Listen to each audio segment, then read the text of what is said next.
Hello there, you're watching the press preview. Our first look at what's on the front pages as they arrive. Over the next half an hour, we'll be seeing what's making the headlines with the Observer's chief leader writer, Sonia Sodha, and the Mail on Sunday's deputy political editor, Harry Cole. Tonight, of course, joining me remotely from their houses, but I'll be speaking to you in just a moment. Good evening to you both.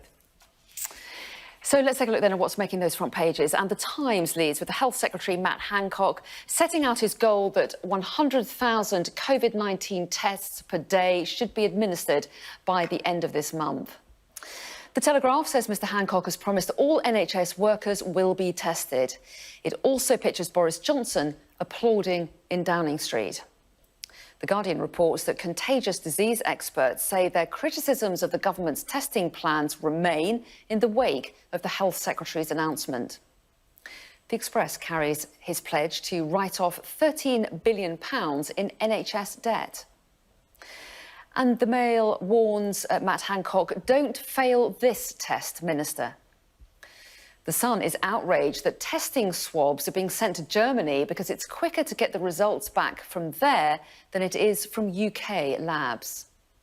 While the Mirror is angry that NHS staff are being made to wait for their tests. The Eye hears from staff at a Welsh hospital who say they've been working on the front lines of the crisis for 62 days and still haven't received sufficient protective equipment. The Metro points out that while Spain saw 84 deaths in the first 29 days of its outbreak, the UK has had nearly 3,000 over the same period. In the US, claims for unemployment benefits have risen to 10 times the level seen in the 2008 financial crisis. That's according to the FT. And the Star pays tribute to the comedian Eddie Large, who died today having contracted the virus. So we're joined tonight via Skype by Sonia Sodha and Harry Cole. So hello to both of you. Yesterday, a series of pretty tough headlines for the government, taking the government to task on its testing record. You've picked out the Daily Telegraph to pick out today. They're leading on this pledge by the Health Secretary today that 100,000 tests for coronavirus a day have been promised. Sonia, are the headlines looking more sympathetic for the government after that news conference today? I mean, I think slightly, and I think the government will have sort of looked at the papers today. Papers like the Telegraph and the Mail, normally very sympathetic to Boris Johnson and his government, really coming down quite hard.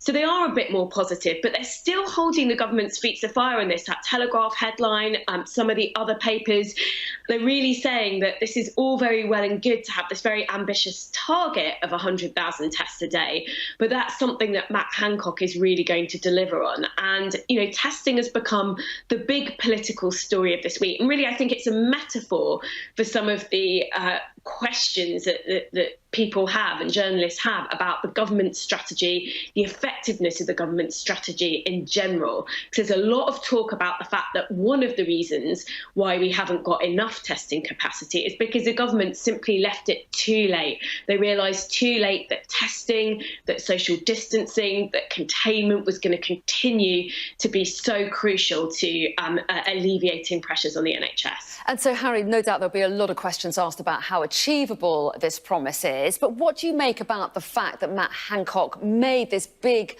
public promise? What was behind that? Was there a feeling that the government needed to regain some public trust, do you think?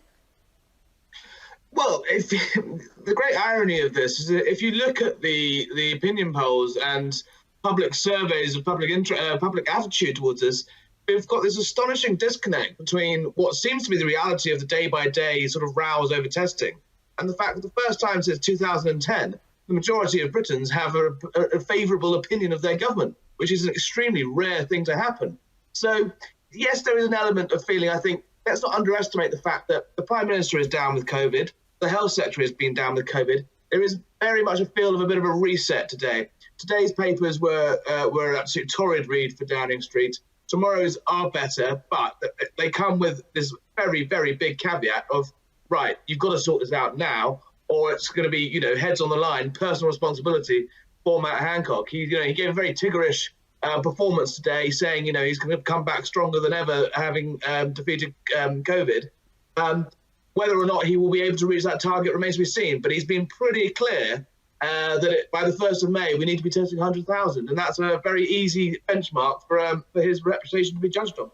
And Harry, just very quickly, you talked about Matt Hancock coming back, fighting, having fought off the virus himself. A picture of Boris Johnson there on the front of the Telegraph, clapping the NHS workers. He himself is due to come out of self-isolation tomorrow, isn't he? Yeah, Downing Street not saying anything about that tonight, saying that he is still suffering from mild symptoms, and they're going to make a call on that in the morning. I wouldn't be surprised to see him possibly isolating in number 11 with his video chats for a couple of days more. Matt Hancock obviously was it was announced that he was suffering at the same time as the Prime Minister. I understand he'd actually been in isolation for a couple of days before that, hence why he's now out. Another one for the conspiracy theorists to get their heads around. Yeah, he looks a little peaky, a little bit debounced. So we'll see about tomorrow. OK, let's move on to the front page of The Guardian now. They also lead with Matt Hancock's news conference with a picture of him on the front page. And the headline says, number 10 admits mistakes. Do you think, Sonia, that there was a different tone at all today? I do, actually. I think for people who've been watching these press conferences day in, day out, there's been a lot of frustration, actually, because you tend to get the journalists asking the same old questions and then ministers at the podium sort of evading those questions in the same old way. And I think today did strike a different tone. I think Matt Hancock was franker than ministers have been in the past. He fronted up. He said the government has made mistakes, it will continue to make mistakes, and there will be legitimate criticisms of us. And I think that is quite a refreshing change of tone, because I think in the past what we've seen is a real trying to paper over some of the problems. For example, on personal protective equipment, doctors and nurses say they don't have enough of it, and the government has said, no, there is enough. It's there's just a few problems with supply and it will get to you. And then a few days later, they had to row back from that position, which I think people just feel isn't really satisfactory. This is such a big crisis. We've got to have more honesty and transparency from the government. So I do think it struck a different tone, and I think that's welcome. And Harry, let's move on to the front of the Metro, shall we? Because they focus on the death toll, which again has shown another big daily rise. UK death toll racing ahead is their headline there. Well, this is 2 weeks ago. This is exactly what the government was saying. They were saying there is no evidence to suggest we're not on a similar course to Italy. Obviously, the great comparisons will be eventually, some way down the line, after the great public inquiry into all this, essentially how our government is going to be judged on this. If we are necessarily, if we are better than the US or France or Italy. However, you need to take these with a hefty pinch of salt as well, though. The problem being is that, take Italy, for example, has a much older population, but that's been reflected in their statistics. Spain's healthcare system isn't as comparable as it could be to Britain's. And frankly, for the Chinese numbers, I don't know why they're still being included in these graphs, in these comparisons, because, we all know they're tosh. And the British government have accepted that privately, and the American government have accepted that privately. As we wrote last week, those Chinese numbers are out by a factor of somewhere between 15 and 40. So do we know that for sure, Harry? Is that you think there's a widespread acceptance that's the case? Do you think? Absolutely, growing. Tonight, the CIA and US State Department have said it publicly, and ministers have been briefed privately in the UK that those numbers are not worth what they're written on. OK, let's move on to the front page of The Eye next, Sonia. They focus on this issue of PPE, which is something that we're all kind of familiar with now, this protective equipment for NHS staff. They're suggesting that a lot of NHS workers still really concerned that it's not there as it should be. Yes, that's right. So we've all heard stories in recent days of nurses and doctors having to fashion their own personal protective equipment out of carrier bags and stuff. And this story, I think, is quite worrying. So a Welsh a whistleblower who works the Welsh NHS has spoken to the paper and has raised real concerns about a lack of personal protective equipment when dealing with COVID-19 patients and treating them, particularly when they go into cardiac arrest. So normally nurses would be expected to muck in and obviously to help try and save that person's life. But these nurses don't have the personal protective equipment that they need to protect themselves. And so that's why this whistleblower has gone and spoken to the Eye about it. And I think it's incredibly concerning because lots of us showed our appreciation for doctors, nurses, for carers at 8 o'clock today when we all went outside and clapped, Prime Minister included. But, you know, these are workers who are putting their lives on the line to go out and work and save lives. And it really isn't good enough that they haven't got the protective equipment that they need to prevent them from catching the disease. And obviously that's quite self-defeating because it means if they get sick, they are going to be out of working for the NHS for at least 2 weeks. OK, we're going to take a break right now. Plenty more issues to talk about with you both in just a moment. And coming up, normally the election of a new leader of the opposition would be front page news, but these aren't normal times. We are going to talk about that a bit after the break too. Welcome back. You're watching the press preview. With me tonight, Sonia Sodha and Harry Cole. Hello again to you two. We're going to dive into the Mail next. At page 2, there's a story about immunity certificates. Sonia, the suggestion being that should we get this test coming on stream where we can test whether or not we've had COVID-19, the suggestion might be that that could provide some kind of exit strategy. Is that the suggestion? Yeah, so the suggestion is that if you've had COVID-19 and you test positive for having had it, you'll enjoy some degree of immunity. We don't know quite yet how long that will last for, but it's thought that there'll be some degree of immunity there. So you might be able to get back to life as normal, go back to work, go out, go to restaurants, etc. if they reopen.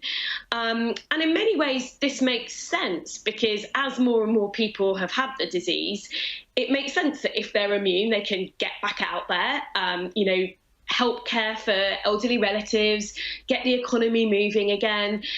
I think the issue with this, though, is that there could be some unintended consequences. It makes sense on many levels, but on another level, there's a real risk that perhaps it creates a bit of a two-tier society. So if you haven't had the disease yet, if in fact you've been socially distancing for the 3 months or more that the government's asked you to do and you haven't had it yet and you still have to stay in, you can't get back to work, you perhaps haven't got the income that you had before this pandemic hit, I think people might start to feel quite cheesed off with that. So there's some suggestions that perhaps a black market could develop, that some people could try and get the disease deliberately.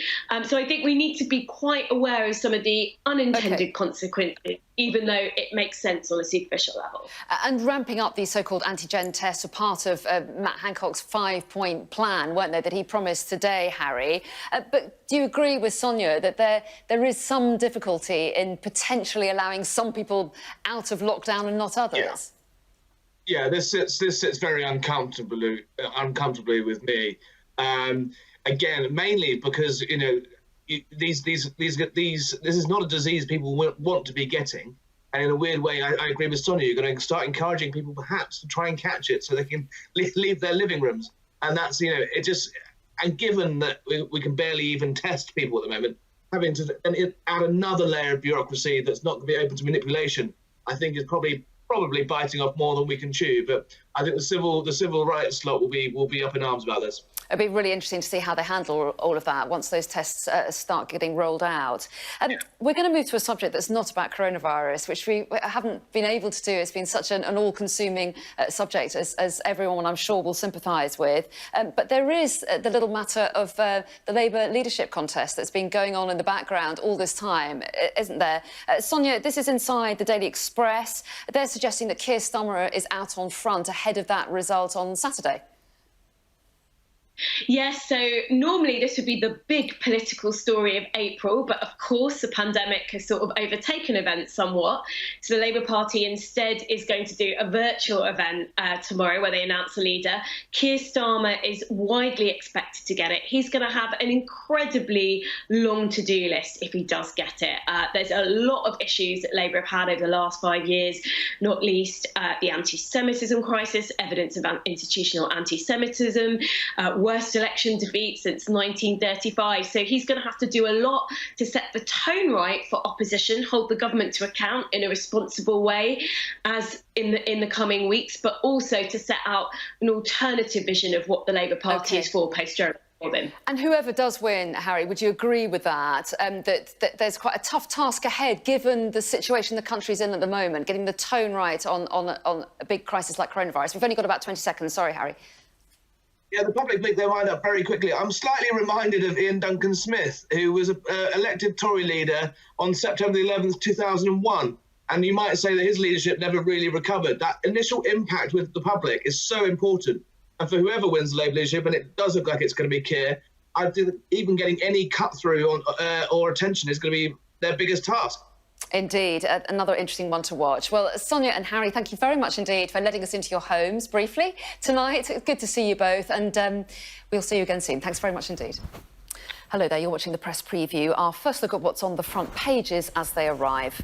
In the next short while, we're going to be talking through the headlines with the Observer's chief leader writer, Sonia Sodha, and the Mail on Sunday's deputy political editor, Harry Cole. In fact, that short while's over. Well, let's do it right now. We did show our viewers all the front pages just a short while ago, so let's dive straight in. The Daily Mail is the one that you've picked out first of all. Harry, if I start with you, their headline is, "Don't fail this test, Minister," and it's the second day of really the Mail putting pressure on the government to deliver.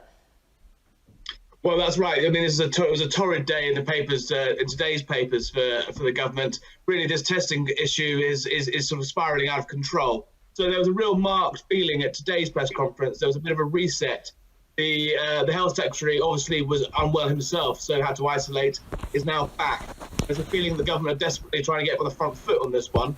And it seems to me that the Daily Mail has slightly put Matt Hancock on notice, really. If he can't get a grip of this, it's his head on the line, not just the government. Well, that's right. And Sonia, the Health Secretary, one of the key things that he promised was 100,000 tests a day by the end of the month, presumably hoping that that would be the main part of people's headlines. But the Daily Mail reflects that promise, but says fine words, but they warn him, don't fail the test.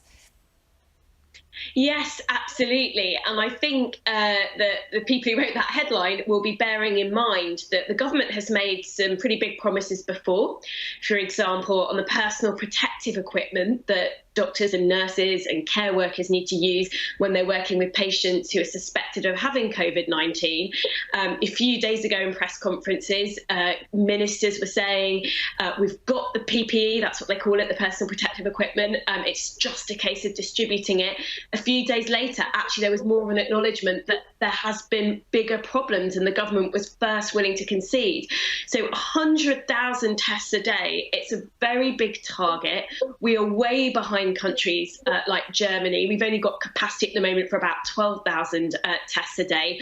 What does that mean? It means the tests have to be concentrated on the most seriously ill patients. There are very few NHS workers who've been tested to date, and what that means is that when an NHS worker comes down with a cough or a fever, I mean, a lot of people might say they should be staying at home anyway, but if someone in their household comes down with symptoms, they have to stay at home, and there aren't really the tests available yet for them to get tested, their household members to get tested so that they can get back to work. Yes. So it's a really significant issue. And Harry, we'll move on to the Times as well, which also focuses on that pledge. Obviously, making sure that NHS staff get their tests was part of Matt Hancock's plan, wasn't it? He had a series of pledges as part of his plan, and that will be crucial for people. Of course it will, but also, I mean, we're in 2 weeks into this lockdown. Testing is also, of course, crucial for us being able to get out of this lockdown. Widespread testing of the public. Now, the government are waiting for Public Health England to approve there are two types of tests essentially. One is actually in very short supply all around the world, and the other one is actually waiting for approval. So once this thing doesn't happen overnight, once this approval does get given, and these tests do work, we'll see them start to be rolled out quite quickly. And that will be crucial, not just for doctors and nurses to be able to go back to work, but for everyone to be able to go back to work, because we need to know, has this peaked? Where is the virus? How far has it spread? Before we're able to go to join you again in the studio. Well, yes, and I'm looking forward to that, I must say. And Sonia, how different did you feel this news conference was? As you said, there was one yesterday that got a rather a lot of criticism for not perhaps answering questions. Do you feel that the government is taking a different tone? How important was it to have promises like this? Did the government need to do it? I think the promises are really important. The trick will be, though, can they live up to them? But you're right that I think there was a bit of a different tone in the press conferences as well. And I think, those of us who have to watch them day in, day out, they're getting quite repetitive, actually. You see journalists posing the same questions day in, day out. And quite often you get very evasive answers from ministers, and there aren't follow-up questions. Whereas in today's press conference, there were follow-up questions. And I think Matt Hancock, he did strike a franker tone than some ministers have. You've got lots of ministers taking it in turns to sort of stand at the podium and take questions at these press conferences. Matt Hancock did sort of front up and say, we've made mistakes and there have been criticisms of the government and some of them are legitimate. Okay. And I think that slightly different tone was a bit more refreshing than what we've seen in recent days. And a very quick word, Harry, on the photograph on the front page of the Times, series of photographs of celebrities holding up pictures thanking the NHS, and I think they say to camera, thank you. What do you make of that? What do you think the public will make of that kind of message? I think this one's a lot better. I have been in this great times of darkness, any light relief, I suppose. But, it's not going to solve anything. It might be that it looks nice and pretty on the front page of the Times. The problem is it's not as bad as the one in America where all the celebrities sung Imagine, and as if that was somehow a miracle cure. But, we'll take any light relief at the moment. OK, and a quick look at the Daily Telegraph. Again, they had quite a critical headline in this morning's papers. This one, again, rather more factual, but a photograph on the front page of Boris Johnson out clapping the NHS heroes this evening. Yeah, the Prime Minister's due, technically, under the NHS's own guidance. He's technically due back at work tomorrow. Number 10 aren't saying anything tonight. I actually asked them before we came on air on whether he will. They're going to see how he feels in the morning. But as far as they're still saying he's suffering from mild symptoms, so I think he might be doing video conferences from his isolation for a little longer. That's an interesting one to watch, isn't it, Harry? And very briefly, Sonia, finally, the front page of The Sun, bad to worst, they say, a reference to the fact that some tests are being sent from here to Germany, apparently, according to the paper. Yes, that's right. And it just goes to show, isn't it, that testing is sort of the big political story in town. And what The Sun is focused on is the fact that we've got testing centres here in the UK that have been set up, but they're not being used because we just don't have the capacity to process the results. We don't have the right chemicals here in the UK. And there's been a lot of kind of investigation as to why that is. And really what seems to be the case is that the government was too slow off the mark to realise that testing was going to have to be a part of its strategy. It's a bit too lax to start off with. There's some suggestions, actually, in some news reports that we're seeing tonight. The government's eyes were elsewhere, and that's what's led to these problems, really. OK, lots of really important issues. We've got plenty more time at 11:30 when I'll see you both again. But Sonia and Harry, thanks very much indeed.